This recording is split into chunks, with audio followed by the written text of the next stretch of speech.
Hello students, today we here to study about a new chapter that is components of food of class 6th. So let's we start with a new heading. Nutrients. What is nutrients?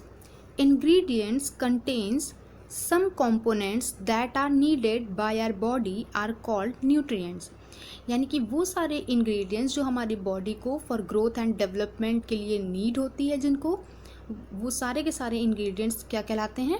Nutrients. The major nutrients in our food are named carbohydrates, proteins, fats, vitamins and minerals. Next, there are many type of carbohydrates. The main carbohydrates found in our food are in the form of starch and sugars. क्या कहना चाह रहे हैं statement कि जो carbohydrate होते हैं वो बहुत प्रकार के होते हैं, लेकिन जो हमें किस फॉर्म में मिलते हैं? मेनली शुगर और स्टार्च के फॉर्म में मिलते हैं खाने में अपने. Now the next heading is test for starch. How do we know that presence of starch in our food or not? So let's we take a activity. The first, take a small quantity of a food item. सबसे पहले आप अपने food item की एक थोड़ी सी quantity लीजिए, उसमें 2-3 drops dilute iodine solution को मिलाइए. फिर उसको ऑब्जर्व करिए, देखिए क्या उसका कलर चेंज हो रहा है और कौन सा कलर? Blue black colour. अगर ब्लू ब्लैक कलर आ रहा है, अगर इंडिकेट हो रहा है, दैट मीन्स आपके फूड आइटम में स्टार्च प्रेजेंट है, अदरवाइज नहीं है. The next heading is test for protein. Protein के लिए क्या करना पड़ेगा? Take your food item for testing in powder form. सबसे पहले तो आपको आपका जो फूड आइटम है उसको पाउडर फॉर्म में लेना पड़ेगा. अगर सॉलिड फॉर्म में भी है तो आप उसको क्रश कर लीजिए या ग्राइंड कर लीजिए और ये उसको पाउडर फॉर्म में बना लीजिए. Next, put this in a test tube, add 10 drops of water to it and shake the test tube. अब उसमें अप्रॉक्स 10 ड्रॉप वाटर की मिलाइए और उसको टेस्ट ट्यूब में शेक कर लीजिए. फिर 2 drop of solution of copper sulphate and 10 drop of solution of caustic soda in the test tube. फिर टेस्ट ट्यूब में क्या करिए? कॉपर सल्फेट की 2 ड्रॉप्स और कास्टिक सोडा के 10 ड्रॉप्स और मिलाइए. फिर उसको शेक करिए और फिर टेस्ट ट्यूब को कुछ देर के लिए छोड़ दीजिए. अगर वॉयलेट कलर इंडिकेट हो रहा है, दैट मीन्स आपके फूड आइटम में प्रोटीन प्रेजेंट है, अदरवाइज नहीं है. The next heading is test for fats. हमारे फैट्स के लिए हम क्या टेस्ट करते हैं? सबसे इजी टेस्ट होता है फैट का. आप कुछ भी आप स्मॉल क्वांटिटी में अपना फूड आइटम लीजिए और उसको एक कागज़ पर रैप कर दीजिए. अब उस कागज़ को क्रश कीजिए. अगर कुछ ऑयली पैच जैसा हो रहा है, आपके कागज़ पे आ रहा है, तो आपके उसमें फ़ैट है. अब फैट क्या होता है? मोस्टली ऑयल होता है, जैसे बटर में भी फैट होता है. तो आप कभी भी देखिए, आपने खाने का फूड आइटम अगर आप कागज़ पर रख देते हो तो उतनी जगह एक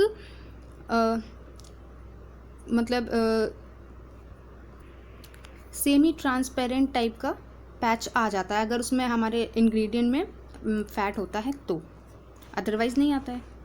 नेक्स्ट हेडिंग क्या है? What do various nutrients do for our body. अब ये जो वेरियस न्यूट्रिएंट्स है वो हमारी बॉडी के लिए करते क्या हैं? तो फर्स्ट ऑफ ऑल, जो carbohydrates mainly provide energy. Carbohydrate energy देता है. फैट क्या करता है? फैट भी एनर्जी देता है. दोनों में डिफरेंस क्या है? फैट क्या है? हम कार्बोहाइड्रेट तुरंत हमें इंस्टेंट एनर्जी देता है, जबकि जो फैट है वो हमें क्या करता है? एनर्जी जो लॉन्ग टाइम के लिए एनर्जी देता है. और कार्बोहाइड्रेट और फैट की अगर हम इक्वल क्वांटिटी लें तो जो फैट में एनर्जी होगी वो ज़्यादा होगी, कार्बोहाइड्रेट में कम होगी. Protein are needed for growth repair of our body. अब जैसे कुछ भी हमारी बॉडी में टूट फूट होती रहती है तो जो उसकी रिपेयरिंग है वो कौन करेगा? प्रोटीन करेगा. Next topic is food containing fat and carbohydrates are also called energy giving food. energy giving food कौन से होते हैं? Obviously carbohydrate and fats. और बॉडी बिल्डिंग फूड्स कौन से होते हैं? प्रोटीन्स होते हैं, body building foods. Okay, the next topic is vitamins. Vitamins is a large topic for study. Vitamins help in protecting our body against disease and also help in keeping our eyes, bones and teeth healthy. जो vitamins होते हैं वो हमें disease के against हमारे body को protect करते हैं. दैट मीन्स जो हमारा इम्यून सिस्टम है वो कितना डेवलप है, कितना स्ट्रॉन्ग है, ये डिपेंड करता है ये विटामिन पर. There are so many type of vitamin. अब जैसे कार्बोहाइड्रेट थे कई प्रकार के होते हैं, ऐसे ही विटामिन भी कई टाइप्स के होते हैं. And its sources are as follows. तो देखते हैं हम first type of vitamin, that is vitamin A. Vitamin A और इसके सोर्स क्या है, हम कहाँ कहाँ से इस विटामिन ए को गेन कर सकते हैं. कैरेट, पपाया, मैंगो, इन सब के अलावा और भी बहुत सारे सोर्सेज हैं, बट यहाँ पे मेन सोर्सेज मेंशन किए गए हैं. नेक्स्ट है विटामिन सी, लेमन, आंवला, guava. Vitamin D, sunlight. Sunlight is a major source of vitamin D.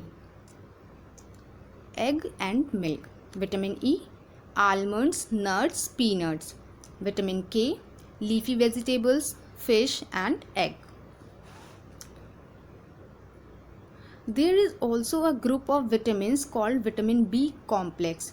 जो हमारा विटामिन बी होता है वो कई सारे ग्रुप में, that like B1, B2, B12, तो उसको सबको मिला के बी कॉम्प्लेक्स बोल दिया जाता है. It's okay.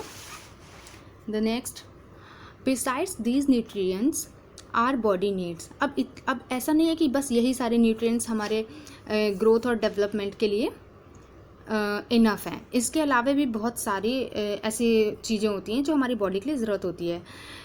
In these dietary fibres also known as roughage.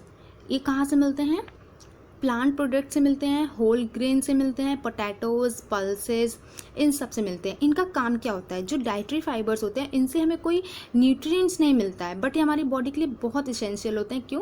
क्योंकि जो हमारा भी अनडाइजेस्टेड फूड होता है इसको बॉडी से निकालने के लिए ये यूज में आते हैं. अगर ये नहीं होंगे तो हमारा जो डाइजेस्टिव सिस्टम है वो काम नहीं करेगा, रुक जाएगा, है ना. And next, iodine. आयोडीन कहाँ से मिलता है, सॉल्ट, जिंजर से. Phosphorus, milk, banana, green chilli. Iron, apple, spinach. Calcium, egg और मिल्क से. अब कैल्शियम हमारी बोन्स के लिए बहुत इसेंशियल होता है. आयरन हमारे ब्लड के लिए बहुत इसेंशियल होता है. फॉस्फोरस हमारे बॉडी की मजबूती के लिए बहुत इसेंशियल होता है. आयोडीन हमारे आयोडीन के अगर आपने पढ़ा होगा कमी हो जाती है तो गॉइटर हो जाता है. इसलिए ये सारे के सारे भी उतने ही इसेंशियल हैं जितने कि हमारे अदर न्यूट्रिएंट्स हैं. Okay. The next, water. It helps our body to absorb nutrients from food. अब इतने सारे न्यूट्रिएंट्स हम लोग बॉडी में गेन कर रहे हैं, अब वो एब्जॉर्ब ही नहीं होंगे बॉडी में तो कैसे काम चलेगा, इसलिए सबसे ज़रूरी है पानी पीना. It also helps in throwing out some waste from body as urine and sweat. Water और भी क्या हेल्प करता है, जितने भी हमारा वेस्ट मटेरियल होता है बॉडी में वो यूरिन और स्वेट के थ्रू उसको बाहर निकालने का काम करता है. The next heading is balanced diet. What is balanced diet?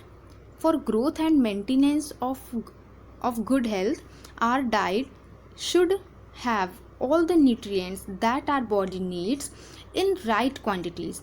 The diet should also contain a good amount of roughage and water.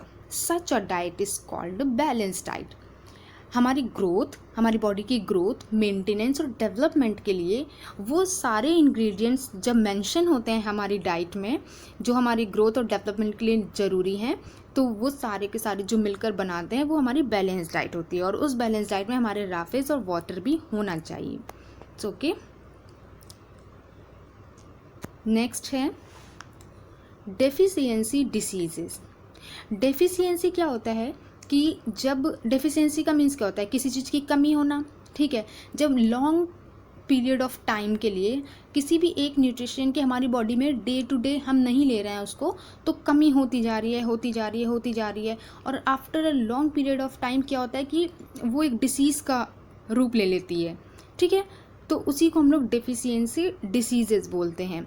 Diseases that occur due to lack of nutrients over a long period are called deficiency diseases, ठीक है। इसमें कई सारे mentally disorders भी हो सकते हैं, diseases भी हो सकती हैं, कुछ भी हो सकता है। तो जो विटामिन और मिनरल्स की कमी की वजह से जो भी डिसऑर्डर या डेफिशिएंसी होती है या उनके क्या सिम्टम्स होते हैं, वो सारा कुछ आगे आपको एक टेबल में मेंशन किया गया है, आप वहाँ से पढ़ सकते हैं। Okay, thank you students.